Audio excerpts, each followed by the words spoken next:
Aujourd'hui, à riposte, qu'il soit résolu de ne pas larguer de bombes nucléaires sur le Japon.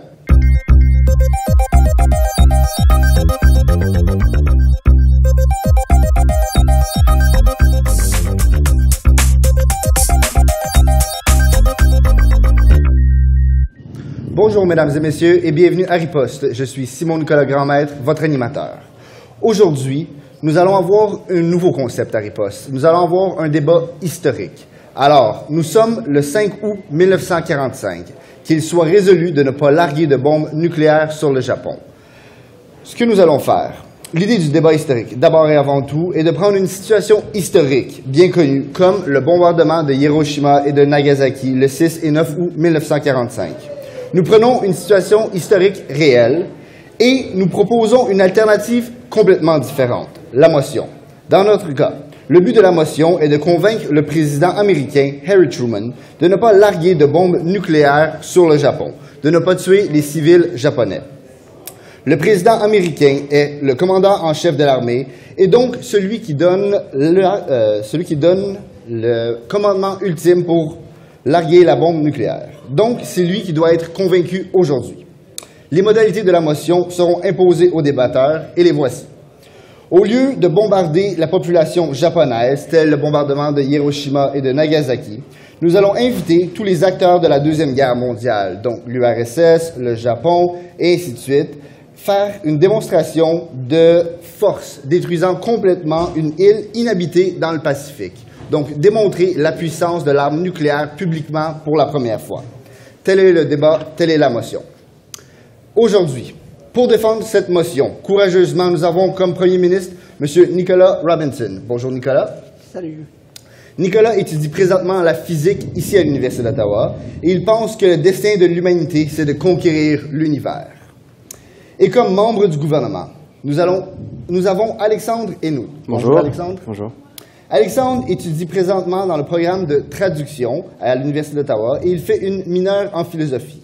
Et pour Alexandre, la genèse de la société s'est faite avec la philosophie. De ce fait, cette matière sera le changement. Pour s'opposer à cette motion, nous avons comme chef de l'opposition M. Philippe Gendron. Bonjour Philippe. Bonjour. Philippe étudie présentement la communication ici à l'Université d'Ottawa. Et il me dit qu'il n'y a aucune passion plus grande que celle pour la langue de Molière. Et, finalement, comme membre de l'opposition, nous avons Mme Cassandra Simon. Bonjour Cassandra. Bonjour. Cassandra étudie présentement en lettres françaises ici à l'Université d'Ottawa et elle me dit qu'elle est passionnée de 3 choses, la littérature, le voyage et les dragons. Pour nous aider à analyser les arguments que nous allons avoir la chance d'écouter aujourd'hui, nous avons comme juge expert M. Ferry de Kerkhove. Bonjour, M. de Kerkhove. Bonjour. M. de Kerkhove est professeur en résidence ici à l'Université d'Ottawa. Il est un ancien ambassadeur du Canada. Et finalement, fidèle à son poste comme juge en chef, M. Gabriel Meunier. Bonjour. Bonjour, Simon-Nicolas. Avant d'entreprendre le débat, je tiens d'abord et avant tout à rappeler que les arguments et les propos tenus par les débatteurs ici présents ne sont pas nécessairement leur opinion et cet exercice a pour but d'engager le débat. Alors, sans plus attendre, j'inviterai maintenant M. le Premier ministre à venir nous livrer son discours de 6 minutes. La parole est à vous lorsque vous êtes prêt. Merci beaucoup. Merci beaucoup à mon cher collègue et à mes chers collègues de l'opposition. Ici, nous sommes face à un très grand sujet. Nous sommes face à un dilemme moral, éthique, international, militaire de toutes sortes. La Deuxième Guerre mondiale approche à sa fin. On sait bien, on a battu l'Allemagne, on a battu l'Italie, il ne nous reste que le Japon. Nous avons dans notre possession une nouvelle arme scientifique appelée la bombe atomique qui permettra de lâcher une destruction extraordinaire sur le monde. Nous proposons, en tant que gouvernement, qu'il soit résolu de ne pas larguer cette bombe sur le Japon. Au lieu, on pense qu'il serait mieux de faire une démonstration de la pouvoir de cette bombe sur une île inhabitée au Pacifique.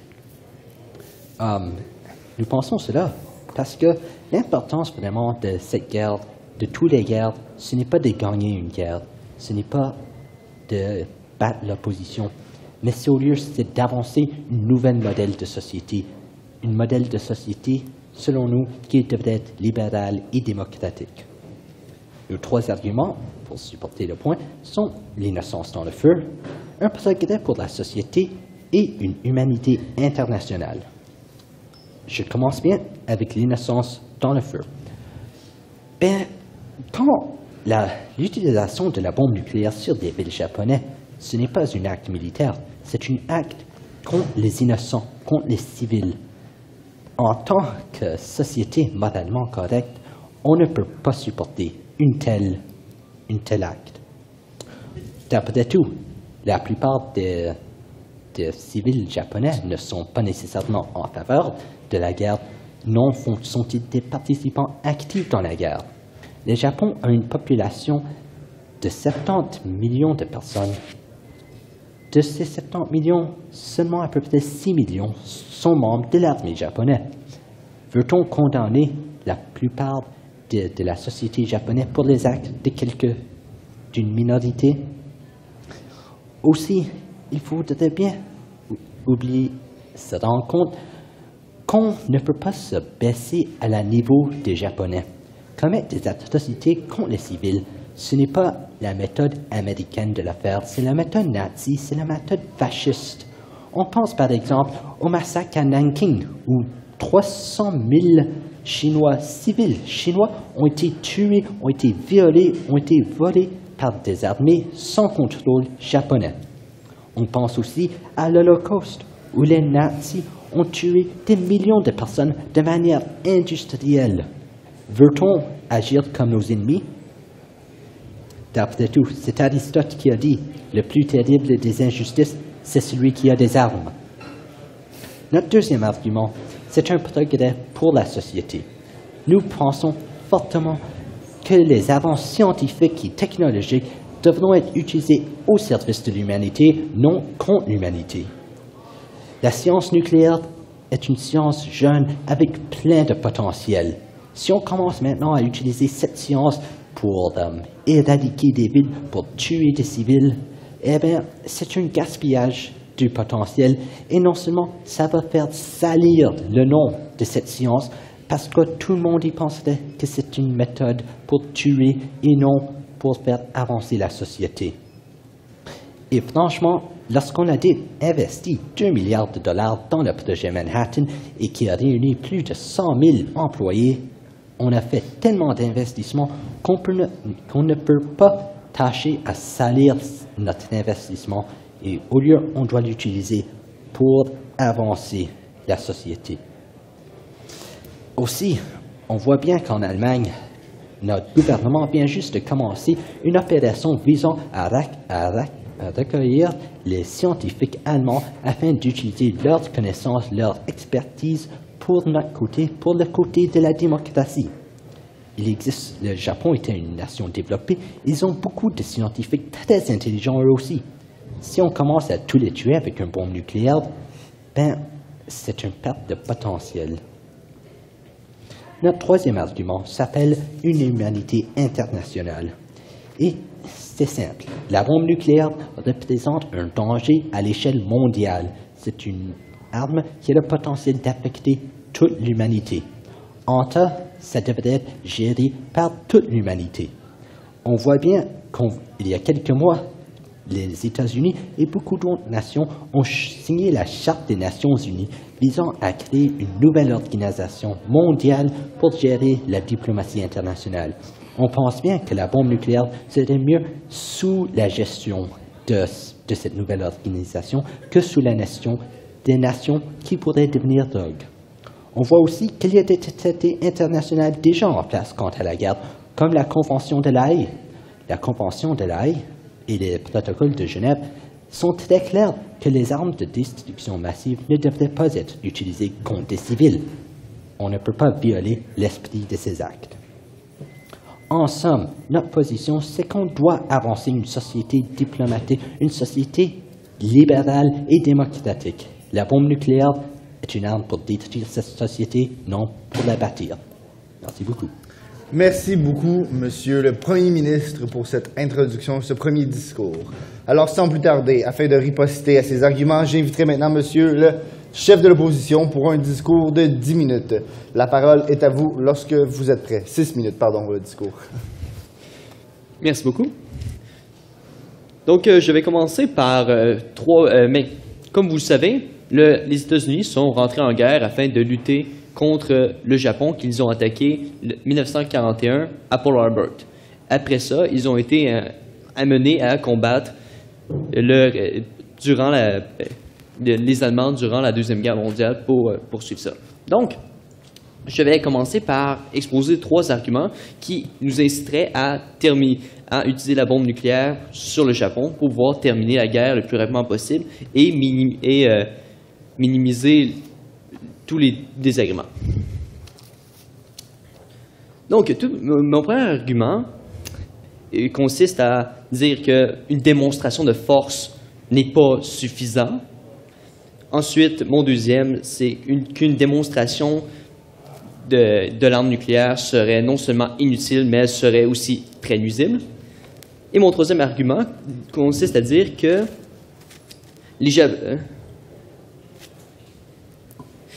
l'utilisation de la bombe nucléaire va faire réaliser à la population japonaise qu'ils sont en train de perdre la guerre. Donc, mon premier argument. Les Japonais ont démontré durant la Deuxième Guerre mondiale que c'est un peuple extrêmement combatif et très fanatique. En effet, la propagande utilisée par le gouvernement japonais est extrêmement bien ficelée. Par conséquent, le peuple et les soldats se battent jusqu'à la mort. Durant la bataille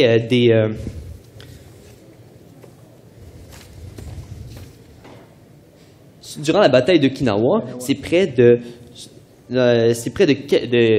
40 000 morts du côté des Japonais, des soldats qui sont morts du côté des Japonais parce qu'ils ne se sont pas rendus. Il n'y a eu aucun blessé durant cette bataille-là parce que les Japonais ont combattu jusqu'à la mort. Par conséquent, une simple démonstration de bombe nucléaire ne va pas ébranler leurs convictions. Il faut frapper rapidement et fort pour les mettre dos au mur.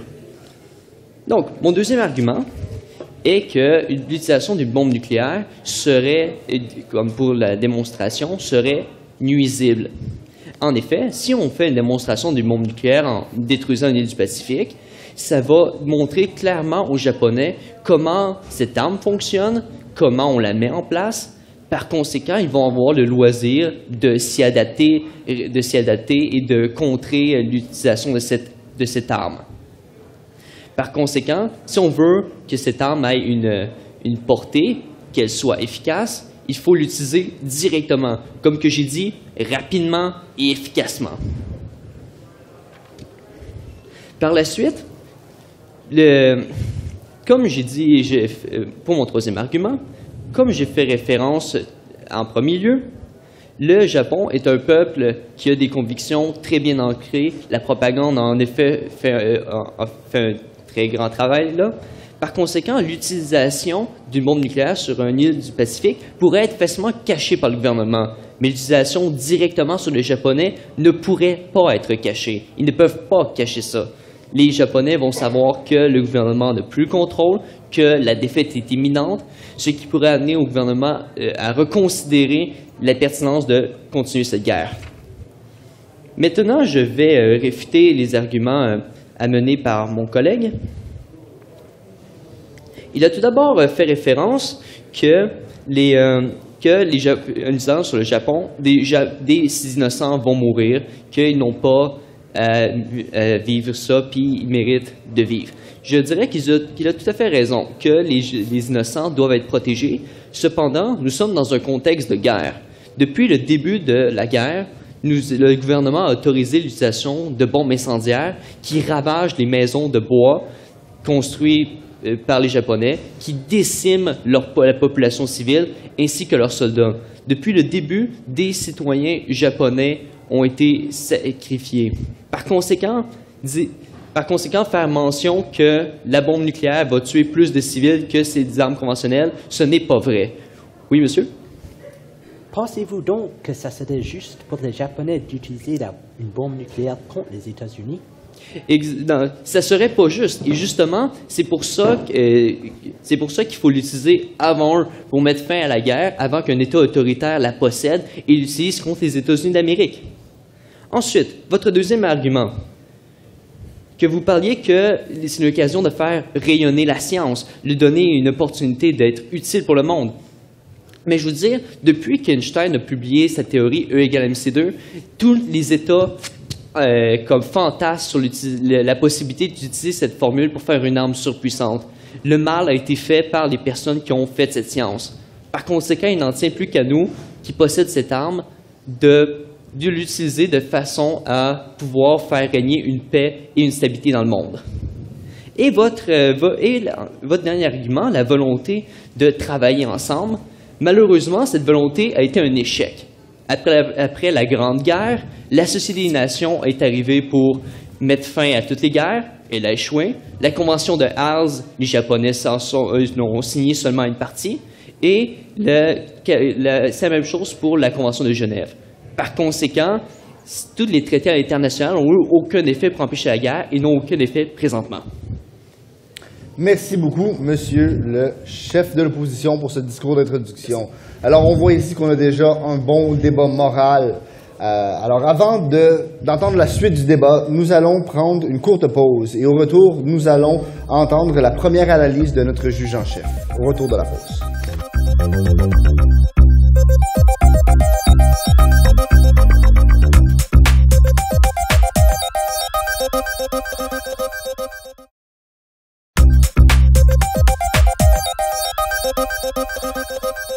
Nous sommes de retour à Riposte aujourd'hui avec le débat suivant, qu'il soit résolu de ne pas larguer de bombes nucléaires sur le Japon.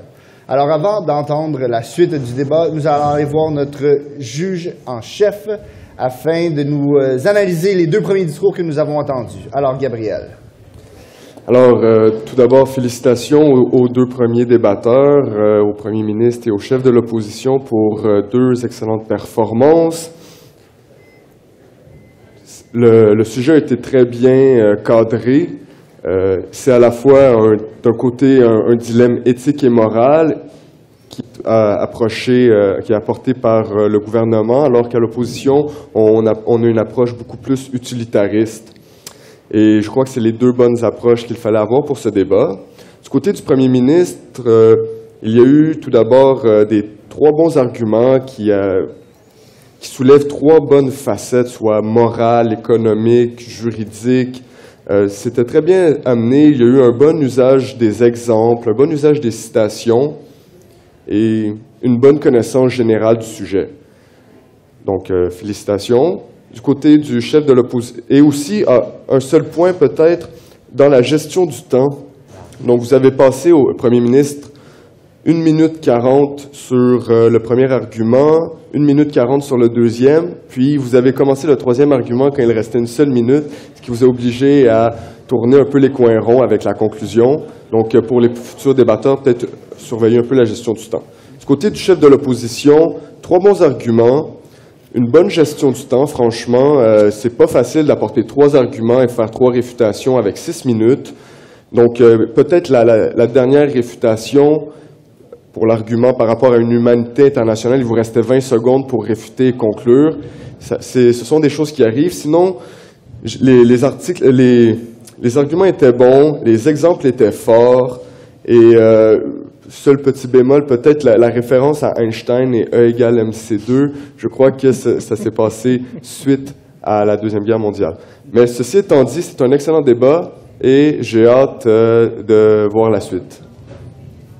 Merci beaucoup, notre cher juge en chef. Donc, c'est une très bonne analyse, une analyse pertinente. Je pense qu'on n'est pas d'accord ici avec ton commentaire sur Einstein, mais bon, ce n'est pas grave. Le juge expert va peut-être nous corriger tout ça plus tard. Donc, nous allons procéder avec maintenant le membre du gouvernement pour un discours de 7 minutes. La parole est à vous lorsque vous êtes prêt. Merci.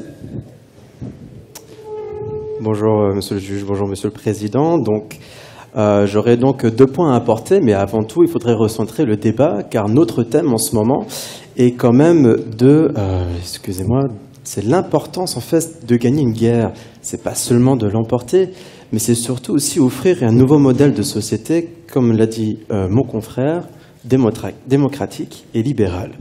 Donc j'aurais 2 points à apporter ici dans ce sujet de bombe atomique qui est quand même un instrument de guerre, de destruction massive, un massacre quand même humain sur cette planète. Certes, premier point, c'est surtout un stratagème militaire et par la suite je dirais que ça sera aussi des conséquences post-bombe atomique. Avec le stratagème militaire, nous avons donc ici une question assez primordiale. Va-t-on réussir notre coup avec la bombe nucléaire? Primordial, tout d'abord, nous savons premièrement que tout dépend de la météo. Avec la météo, si nous pouvons point nous permettre de larguer une bombe d'une aussi grande destruction, si le mauvais temps s'annonce, il risque d'avoir des nuages radioactifs qui pourraient se dissiper ou même se propager aux villes voisines des villes japonaises. Et à partir de là, nous pourrions au pire rater notre cible qui est donc Hiroshima. Mais nous ne devançons pas les raisons. Tout d'abord, larguer la bombe sur un territoire inhabité serait plus sûr que de l'envoyer sur un terrain hostile. Pourquoi ? Tout d'abord, nous voulons éviter les pertes humaines, comme l'a dit mon confrère, le Premier ministre.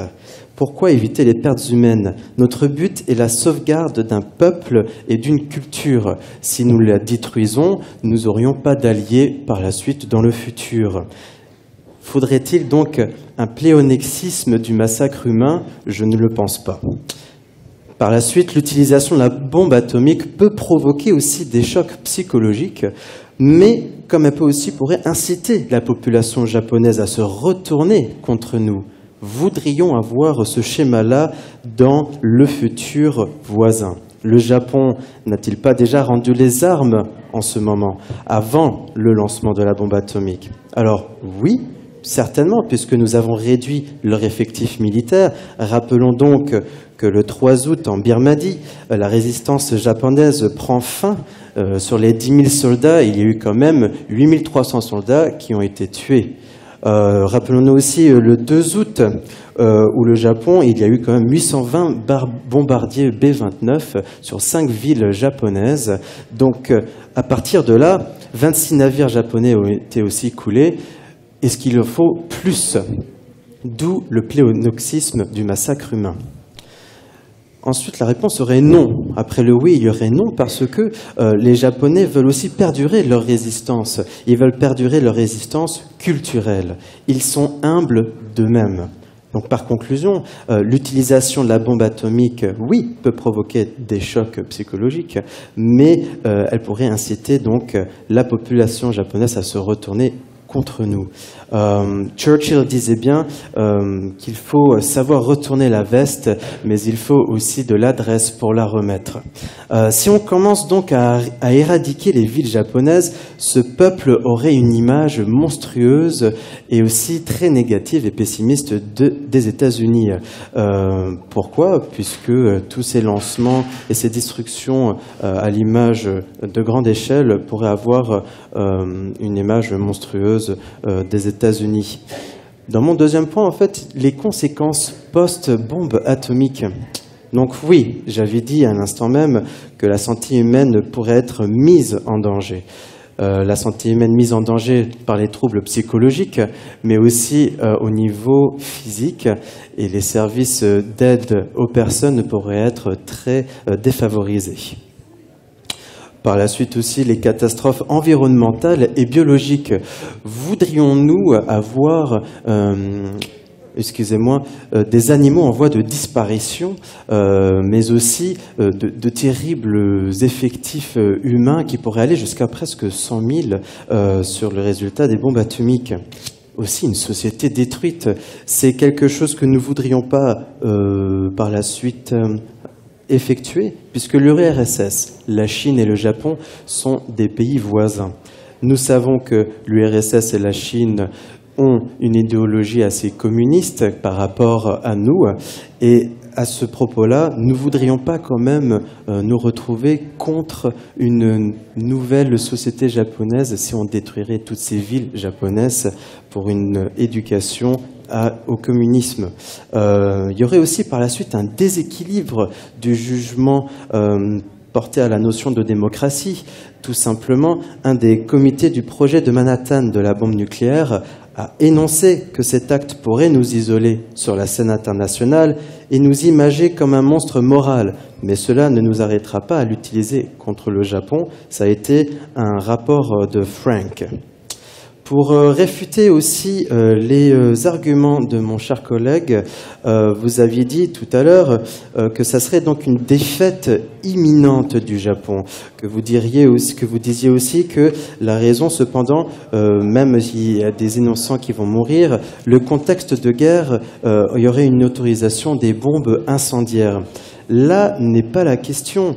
La question serait d'offrir à ce peuple japonais, comme je disais tout à l'heure, d'offrir un meilleur système social qui ressemblait à la nôtre, ne serait pas non plus un calque, mais un tampon positif qui pourrait donc par la suite perdurer à être des alliés très prometteurs. Et aussi, vous aviez dit à propos de cela que même si l'arme fonctionne, ça pourrait être nuisible et que le Japon pourrait l'utiliser comme loisir de contrer cette arme. Alors, d'où la raison d'envoyer une bombe atomique sur une ville inhabitée pour montrer l'ampleur et la force militaire des États-Unis, non pas sur une ville habitée, mais surtout pour montrer que nous pourrions aller au plus loin de nos perceptions. Merci à vous, merci à vous. Merci beaucoup, monsieur le membre du gouvernement, pour ce passionné discours. Alors, j'inviterai maintenant madame, la membre de l'opposition, afin de venir réfuter. La parole est à vous lorsque vous êtes prête. Alors, d'abord, je tiens à remercier mes opposants au gouvernement. Par contre, il y a plusieurs arguments qu'ils ont donnés que je me vois dans l'obligation de réfuter. Premièrement, je vais avancer quelques nouveaux points dans le débat. Alors, la bombe nucléaire sur le Japon, c'est aussi une façon d'asseoir notre crédibilité à l'international puis de montrer l'avantage diplomatique. Et puis, avec un avantage diplomatique, on est capable de mieux faire régner la démocratie sur le monde. En plus, la bombe nucléaire va nous permettre de sauver des vies humaines en écourtant la durée de la guerre. Alors, je vais revenir à mon premier argument.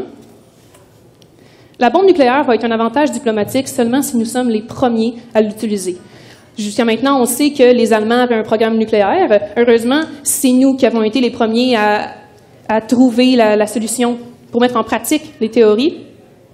Alors, notre supériorité technologique est maintenant en marche sur le Japon. On sait qu'ils ne l'ont pas encore, que s'ils l'avaient, ils n'hésiteraient certainement pas à l'utiliser vu leur mentalité kamikaze, fanatique, leur tendance à décimer des peuples en Chine. Ils font parfois des centaines de milliers de morts. Et notre supériorité technologique sur eux ne va pas durer.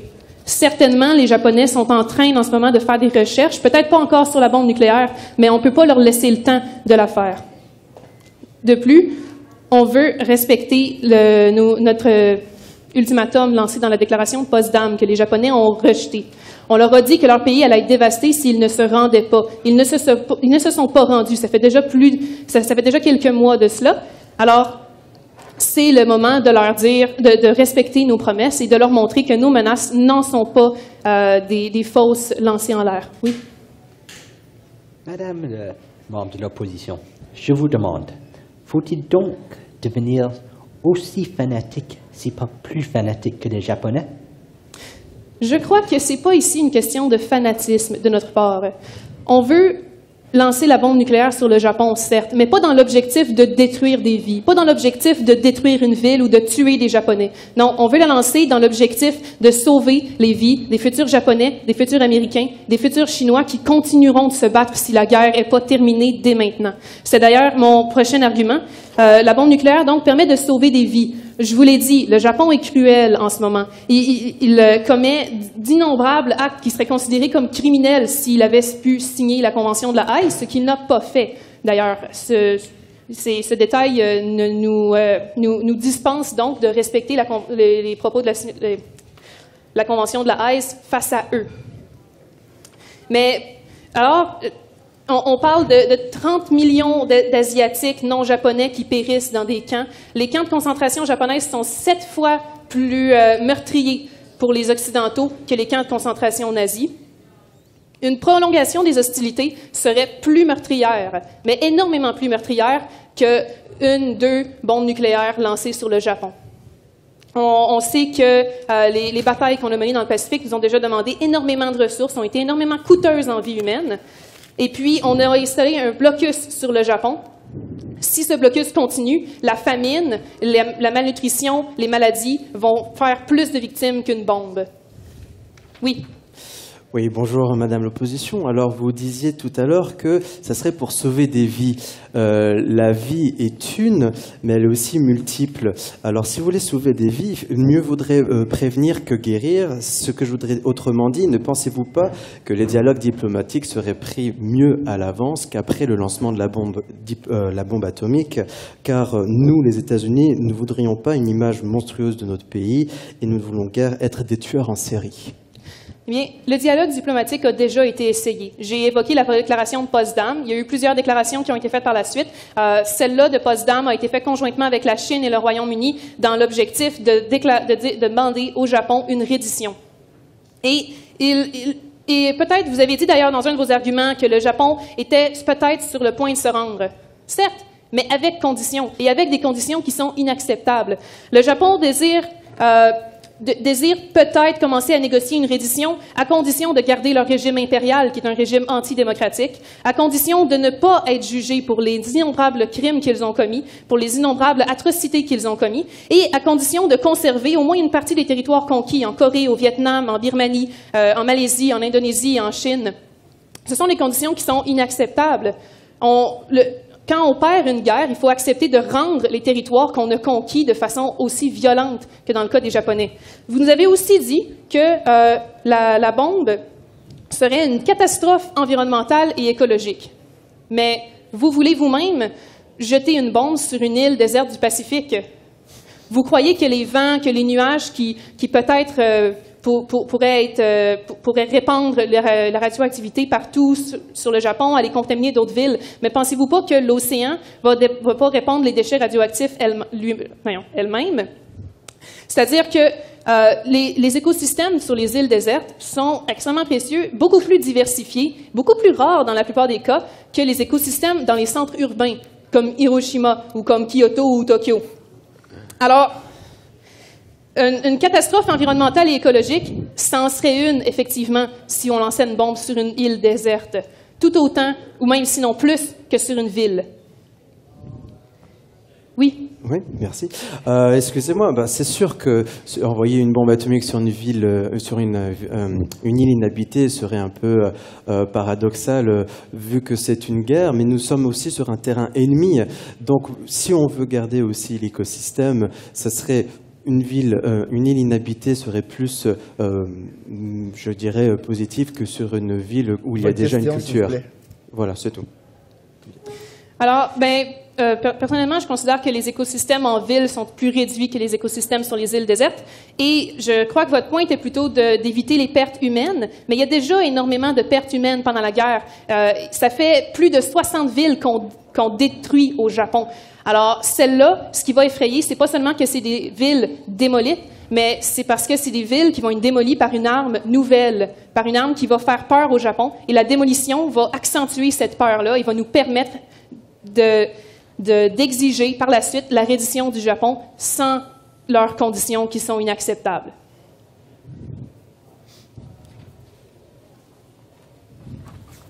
Eh bien, merci beaucoup, Madame la membre de l'opposition, pour ce discours et ces nombreuses réponses aux questions. Vous avez très bien répondu. Donc, j'inviterai maintenant Monsieur le chef de l'opposition à faire sa conclusion de 2 minutes. La parole est à vous lorsque vous êtes prêt. Merci. Donc, il est question de lancer la bombe sur le Japon, mais la vraie question, c'est d'essayer de mettre fin à la guerre. Parce que la guerre, c'est le vrai problème en question. Le vrai problème, c'est la guerre qui a causé les morts. C'est la guerre qui a causé la destruction. Si en menant la guerre de façon traditionnelle avec des bombardements, des bombes incendiaires, on a tué une bonne partie de la population, autant civile que militaire. Et les Japonais refusent de se rendre. Par conséquent, les mener à se rendre est la meilleure solution afin de régler ce conflit. Et pour les mener à se rendre, il faut les mettre au pied du mur. L'arme nucléaire est la meilleure solution pour ça, étant donné qu'elle permet de frapper rapidement et brutalement. Brutalement, je l'admets, mais c'est ce qui est nécessaire pour les pousser à se rendre. Et il était question de préserver leur culture et leur population. Tant que la guerre va continuer, il y aura des morts, leurs populations vont se faire détruire. Par conséquent, plus vite que la guerre est terminée, plus que leur civilisation va être épargnée. Aussi, il était question de l'utilisation morale de la bombe nucléaire, la science, tout ça. Donc, le mécanisme qui nous amène à aller utiliser la bombe nucléaire et à militariser le tout est déjà en branle. Les Allemands avaient commencé à chercher à faire les bombes nucléaires, les Russes ont commencé. C'est juste une question de temps avant que tout le monde possède l'arme nucléaire. Nous avons l'opportunité de nous positionner en tant que première personne qui possède l'arme nucléaire et qui est prêt à l'utiliser au nom d'un régime démocratique et non au nom d'une dictature comme le feraient les Japonais, les Russes ou les Allemands avant qu'ils capitulent. Donc, c'est une occasion ou jamais de faire ce qui est nécessaire. Merci beaucoup, monsieur le chef de l'opposition, pour avoir cristallisé la position de l'opposition. Alors, j'inviterai maintenant monsieur le Premier ministre à nous livrer son discours de 2 minutes afin de conclure ce débat. La parole est à vous lorsque vous êtes prêt. Merci beaucoup. Aujourd'hui, on se doit de faire une décision responsable, une décision qui prend en compte tous les côtés du débat. Et, Monsieur le Président, je vous demande, qu'est-ce que le rêve américain? Le rêve américain, c'est un rêve d'apporter la vie, la liberté et le poursuite du bonheur à tous ceux qui ont l'espoir et qui sont prêts à travailler fort. Ce monde qui, grâce aux forces de l'impérialisme et au fascisme, se penche sur sa destruction. Nous ne sommes pas ici pour réduire l'humanité au néant. Nous ne sommes pas ici pour être, comme l'a dit notre collègue le Dr Oppenheimer, la mort, celui qui détruit les mondes. Monsieur le Président, je vous en prie, souvenez-vous que c'est l'histoire et que c'est l'humanité qui seront nos juges et que ce n'est pas nous-mêmes qui nous jugerons de nos actions. Voulons-nous nous condamner à se brûler dans un enfer nucléaire pour l'éternité? Voulons-nous condamner notre nation pour finalement être détruite par les mêmes actes violents que nous détruisons les autres nations? Non, cela n'est pas notre destin. Notre destin, le destin de notre peuple américain, c'est d'être une nation fière, forte, qui mènera la liberté à tous ceux et celles du monde. Parce que ce monde a soif de liberté. Mais il ne faut pas assouplir notre soif avec le sang des innocents.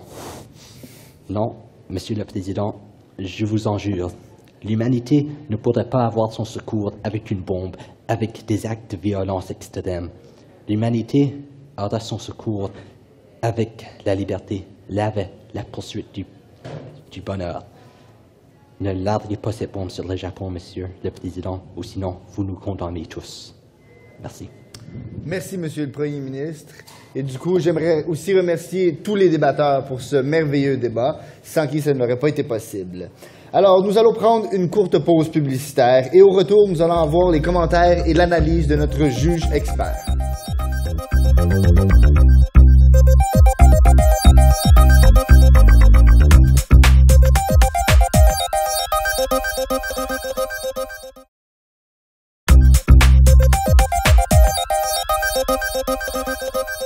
Nous sommes de retour à Riposte avec le débat. Devrions-nous laisser tomber une bombe nucléaire sur le Japon? Alors, Nous sommes maintenant au segment où nous allons analyser le débat avec notre juge expert, M. Ferry de Kerkhove. Bonjour. Bonjour, rebonjour. Alors, comme j'ai mentionné présentement, M. de Kerkhove s'était joint au Service extérieur canadien en 1973.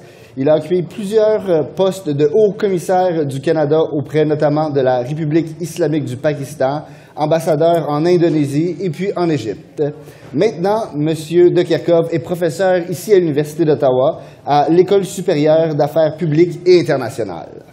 Donc, ce débat vous a interpellé, si je peux bien comprendre. Il m'a beaucoup interpellé. Je tiens à rendre grâce et hommage à tous les deux, aussi bien à l'opposition qu'au gouvernement. Évidemment, l'opposition avait un léger avantage dans la mesure où l'histoire leur a donné raison. Je sais qu'on n'est pas supposé en tenir compte, mais ça influence toujours la façon dont ces débats sont faits. Je suis plein d'admiration pour le Premier ministre, dont l'élan humanitaire a certainement dû mobiliser beaucoup de gens sur place à l'époque du programme Manhattan. Ça, c'est absolument indéniable.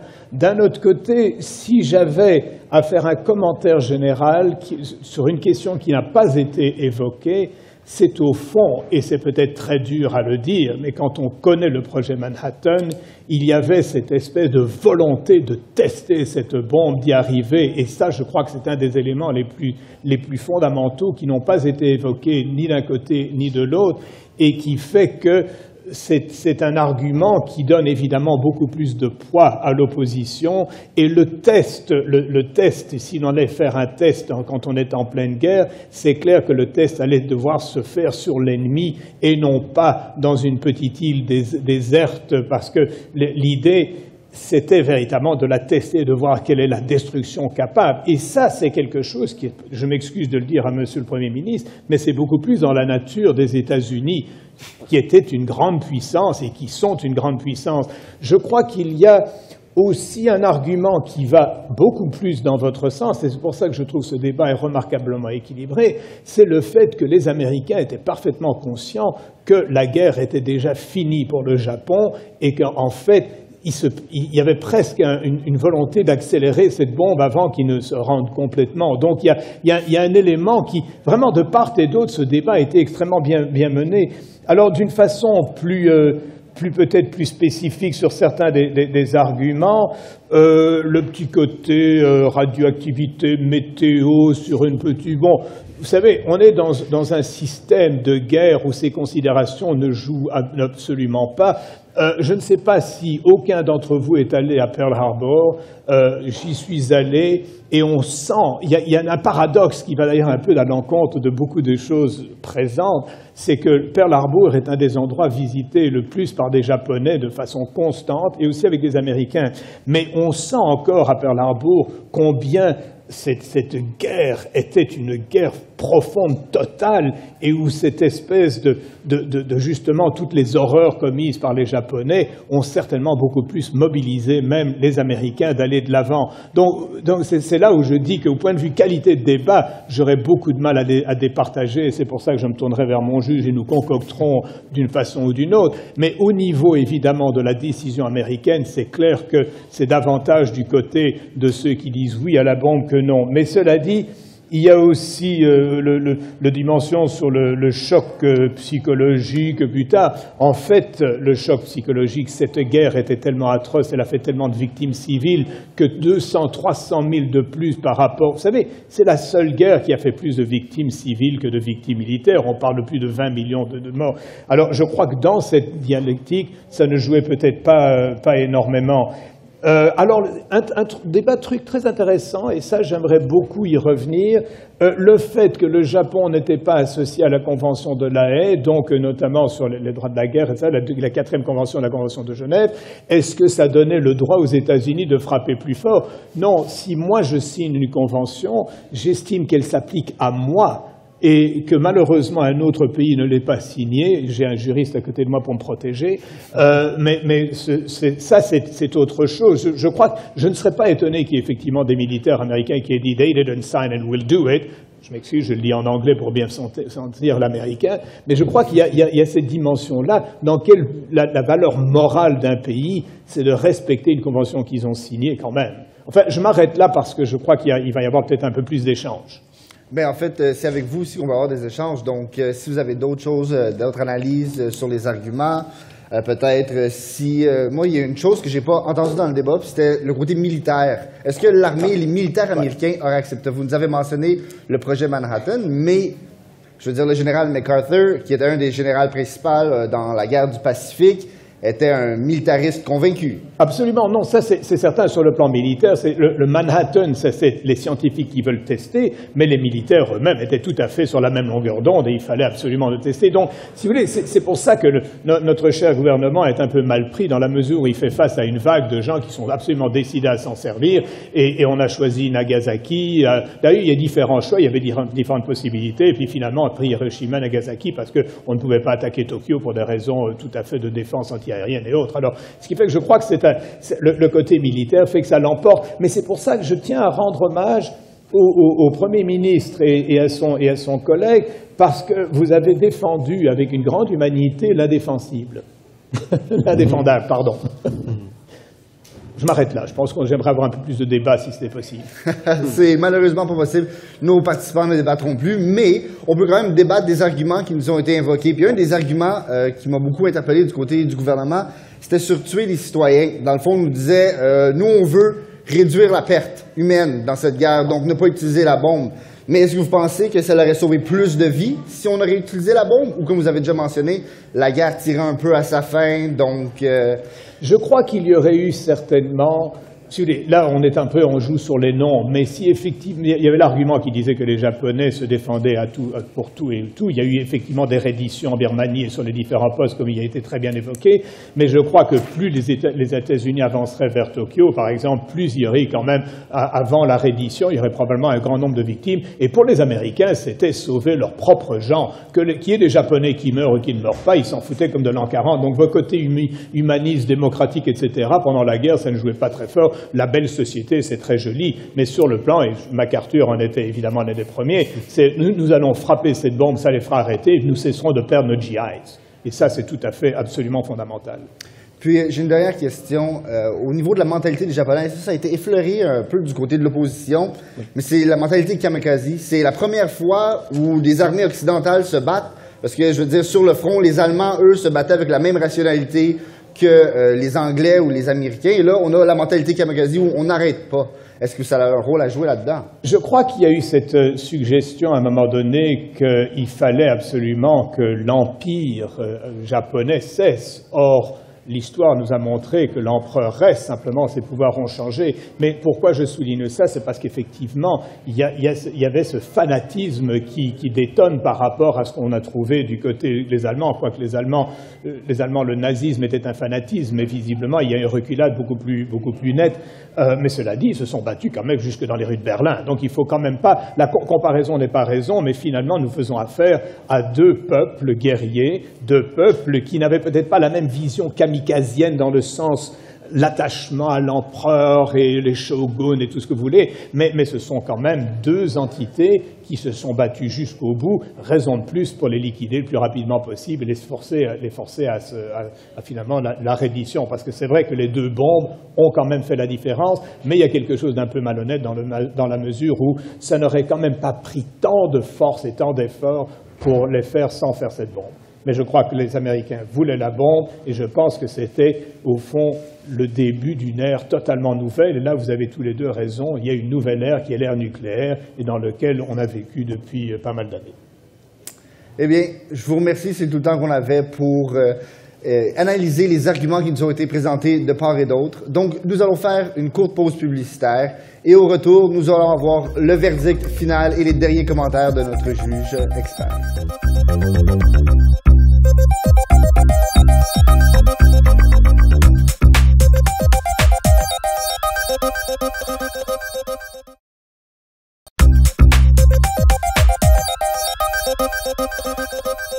Nous sommes de retour à Riposte aujourd'hui avec le verdict du débat, qu'il soit résolu de ne pas larguer de bombes nucléaires sur le Japon. Alors, sans plus tarder, nous allons aller voir notre juge en chef pour ses commentaires et le verdict. Alors, tout d'abord, félicitations pour ce deuxième segment aux membres de la couronne, de l'opposition et pour les discours de clôture des chefs de chaque équipe. Alors, je vais commencer avec des commentaires pour le membre de la Couronne. Alors, tout d'abord, je tiens à souligner que vous avez une belle éloquence naturelle, un bel usage des exemples et des citations, comme votre collègue qui était premier ministre. En revanche, il y avait des lacunes sévères au niveau de la structure. Et je m'explique. Donc, vous avez annoncé votre premier argument, stratagème militaire, alors qu'il vous restait 6 minutes, et vous avez annoncé votre deuxième argument, conséquences post-atomiques, alors qu'il restait 2 minutes 40 à votre discours. Et aussi, j'ai senti un peu de confusion parce que plusieurs des thèmes qui avaient été abordés dans votre premier argument, comme le choc psychologique, la résistance culturelle et l'image des États-Unis, avaient déjà été abordés dans le stratagème militaire, puis vous êtes revenu ensuite sur conséquences post-atomiques, et ce n'est qu'à 1 minute, alors qu'il vous restait 1 minute et 15 secondes, que vous avez débuté la réfutation des arguments du chef de l'opposition. Or, le chef de l'opposition avait apporté d'excellents arguments. C'est important de bien les réfuter et aussi de revenir pour reconstruire les arguments de votre premier ministre, qui avait été attaqué quand même pendant plus de 2 minutes par le chef de l'opposition. Et sur ce point-là, le fait de ne pas reconstruire les arguments, ça fait que la force probante des arguments apportés par le premier ministre était affectée. Et le débat parlementaire, comme la guerre est c'est une guerre d'attrition, en fait. Et donc, on n'a pas reconstruit les arguments. Ça, je crois que ça a été décisif d'un point de vue structure sur mon verdict. Cela dit, je tiens à souligner un bel usage du mot pléonoxisme, et j'ai bien apprécié. Du côté du membre de l'opposition, j'ai trouvé que vous avez fait part de beaucoup de confiance, et on notait une belle préparation de votre côté. Donc, une belle connaissance comme l'ultimatum de Potsdam. Il y a eu des bonnes réponses aux questions. Cela dit, à l'avenir, je vous invite à peut-être prendre moins de questions. Parce que, en plus, les questions du gouvernement ressemblaient des fois un peu à de l'obstruction, dans le sens où elles étaient très longues et c'était plus souvent des affirmations que. Donc, mais cela dit, vous avez bien répondu. Donc, une des questions, vous avez enchaîné tout de suite avec votre deuxième argument. C'était très fort. Et les deux discours de clôture, Premier ministre et chef de l'opposition, deux belles cristallisations qui revenaient bien sur les points abordés. Mais pour ma part, d'un point de vue strictement de structure, je dois le donner à l'opposition parce qu'il y a eu un meilleur travail d'équipe. Et pour moi, ça a été décisif.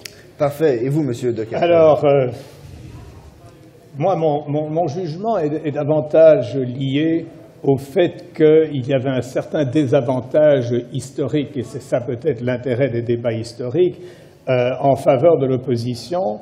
Et je dirais que tous les aspects de structure évoqués par Gabriel sont tout à fait valables, et on sent qu'il y a cette grande expérience des débats. Moi, ce qui m'intéresse en tant que soi-disant expert, c'est davantage l'intensité dans la façon dont les choses ont été présentées. Et je dois dire, et je dois rendre hommage à notre Premier ministre ici présent, qui a réussi quand même à émouvoir remarquablement le juge expert que je suis, même si le juge expert sait très bien que le résultat final, c'est que la bombe va être déclenchée.